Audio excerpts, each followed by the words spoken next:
Repairing your ship as it falls apart around you, guiding your crew through a swarm of spaceships, dodging enemy fire, and firing back at passing enemies. Grappling over to board another ship, and fighting face to face. Sounds kinda like I'm describing Sea of Thieves, right? But JumpSpace actually feels closer to Deep Rock Galactic or even Helldivers in its chaos, teamwork, and pure PvE focus. It is a seriously fun, up to 4-person space party game that might be the closest thing we've had to Deep Rock Galactic in space, and you can play it solo with an AI companion if you'd like.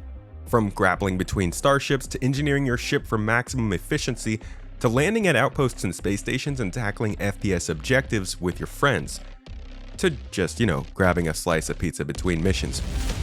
JumpSpace has just launched into early access with the kind of Friday night popcorn space game energy we've been missing, to the tune of a massive success and over 250,000 sales in just days. Today, I will run you through the good, the bad, and why this could be a companion to what you're already playing. I've also got a couple copies of the game to give away, so stick around until the end if you want to get a chance. Thank you for coming to my Tomato Talk.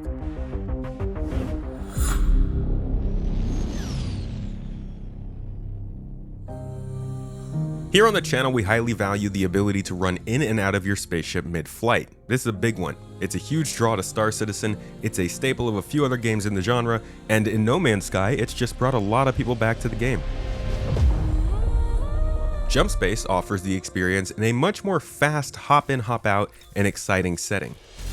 Gone are the worries of being dragged down by simulation or including all the science around spaceflight. This game loads you up with a simple ship capable of carrying up to 4 players, loaded with several guns and customizable hardpoints, and a bunch of ship components that can be upgraded and replaced. With this spaceship, you'll be able to take on various sessions of gameplay throughout the galaxy, taking on different objectives. Each mission grants you various rewards that will upgrade your ship, your character, your components, and your firepower. As an early access title, the depth of these unlocks doesn't really go as deep as one would like, but they offer an adequate incentive to explore all the options outside of the good times you're already hopefully signing up to have. During these missions, you're going to be tasked with exploring a large area of space in order to find enemy ships to dogfight, retrieve certain items, and tackling other largely combat-focused space objectives. Each of these levels is going to require you to take on a number of these separate gameplay areas that will each lead to a certain reward or unlockable that'll benefit everybody in the team and help you progress forward in the game. Sometimes you'll be flying the ship, holding everybody's lives in your hands. Other times you'll be defending with your turrets, still holding everyone's lives in your hands. And often you're just going to find yourself scrambling around the ship, repairing systems and putting out fires. And in that role, you also have everyone's lives in your hands. It's a very strong cooperative game where everybody needs to nail their role, but you can also still have some fun in the chaos while you mess up. And there are no actual defined roles, so it offers a lot of flexibility in how you and your friends want to play. You can choose to captain to run the crew yourself, or you can all agree to take on each responsibility as needed. It has that Left 4 Dead energy in it. But it's not Left 4 Dead sized. Keepsake Games only has 16 employees at the moment. This is a small project with big aspirations. Heavily inspired by the Deep Rock Galactic community, Keepsake is looking to remain community-driven, focus on monetization through optional cosmetics, avoiding battle passes, and hopefully expanding what the game has to offer based on the game's success. Now, like I said, the game has a ways to go, only just now releasing into early access. But with this kind of gameplay, I think they are going to find success.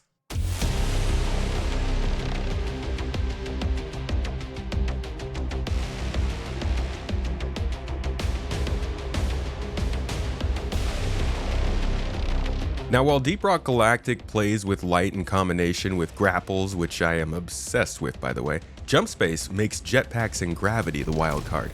I am throwing the DRG name around quite a bit here, but the developers themselves have pointed to the game as an inspiration, and you can see it in the DNA.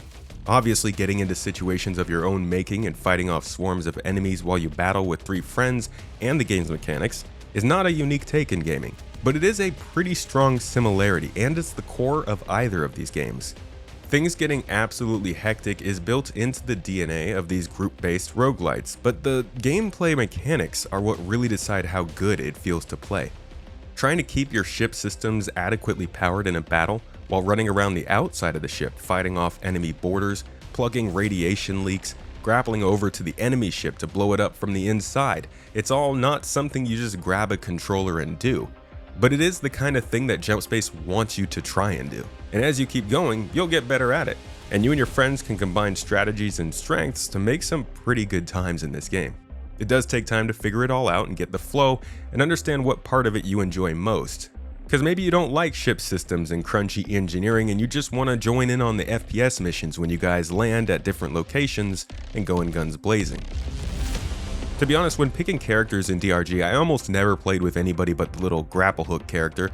Alternative traversal in games is really fun to me, and space is too freeing of an environment to not make good fun of it. So I'm glad that moving into JumpSpace, you've got a jetpack as well as a grappling hook standard. It kicks in easy and smooth to use, jetting you around whatever environment you find yourself in, basically whenever you'd like. In the middle of missions, you could just be flying alongside the space station. You could be boarding other ships, flying to and from objectives, and floating around the battlefield picking your targets. And then, like I said, comes in the grapple hook. No game was ever made worse by a grapple hook, and this one makes getting around in sometimes disorienting space much smoother. These two traversal options in this game combined mean that even when you are getting bored sitting still, you have something exciting to do. They make it easy to feel cool in these very bombastic situations, and they add some spice to traversal in a game that already thrives on movement and chaos. Not very many titles allow you to just board spaceships right now, it's pretty novel. And JumpSpace really thrives on the party vibes too. When you're not on the brink of disaster, which is, a lot of the times, you can make some pizza with your friends to keep the energy levels up. Besides that, you're going to find your typical emotes, and with the jetpack and grappling hook, you'll find plenty of opportunities to just have some dumb fun with your friends between missions. It definitely feels like the goal is making you have a good time here. But I'd like to wrap things up a little bit with how JumpSpace actually diverges from Deep Rock Galactic. In DRG, like I said earlier, your role is set by your class, your character. In JumpSpace, everyone can do everything. No classes, no roles, just chaos and coordination. And with so much going on around the ship, you actually spend a lot of time in the group working on triage, deciding what to do first and where to go. Every character in the game carries whatever guns and gear they want. You can also move power around at the engineering board if you'd like, javelin yourself over onto enemy ships, fly the getaway cruiser, or put out all the fires, all the same, no matter who you play as or whatever you did in the previous round.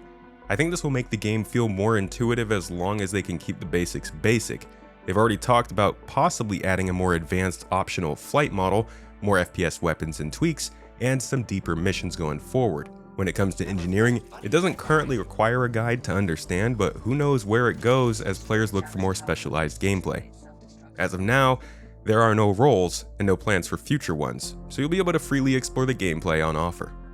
If space gamers were looking for a Friday night space party game with friends on Discord, I think this is a very safe bet. The PvE focus makes pacing easy, the jump in and jump out nature makes it accessible, the fact you can play single player with an AI companion makes it a good option for any time, and the gameplay definitely has long-term intrigue. It's fairly complex, intuitive, and fun to get into. There are unlockables, differing scenarios, and varieties of ways to play. The game definitely needs a more gripping story, needs more engaging and diverse activities and objectives for sure. There's a lot of repetition here in this early access state. There are a lot of UI mishaps and just incomplete parts of the game, and a lot more depth is needed in general crafting, combat, and FPS segments. But that is why it's early access. And if you check out the roadmap detailing development in the mid to long term, you're going to see new weapons, biomes, enemies, ships, new story elements, and game systems on the way. The first update is coming out in weeks to improve offline playability, and there are further changes in the coming months planned to bring more diversity and depth to the FPS gameplay. With the momentum of a successful early access launch, it looks like the studio is locked in for a very productive year ahead. There is a lot of promise in JumpSpace, but it does need more diversity in objectives and missions, and I'm hoping it can catch on in the space community. It's a small studio, 16 devs, and a great start, and it brings with it some much needed casual fun in a combination that still comes off unique in the genre. If you love the chaos of a good small group game like Deep Rock Galactic or even Sea of Thieves in a more spacey environment, I'd give this one a serious look at currently $20 on Xbox and PC. But beware, there are no plans for crossplay currently. If you did watch this video this far, I'd also like to give you an extra entry for our giveaway of the game. Keepsake has kindly provided us with game keys to give to folks in our community the chance to give JumpSpace a go. Just hit the link in the video description and use code TomatoJump for an extra entry and chance to win the game. Join our Discord server to find other friendly folks interested in this, and other space games if you want to play or just chat in the channels. And drop by the stream next week to catch the winners. We'll contact you via email. Thanks again for watching this. I hope you learned something new in this video, and I'll catch you in the next.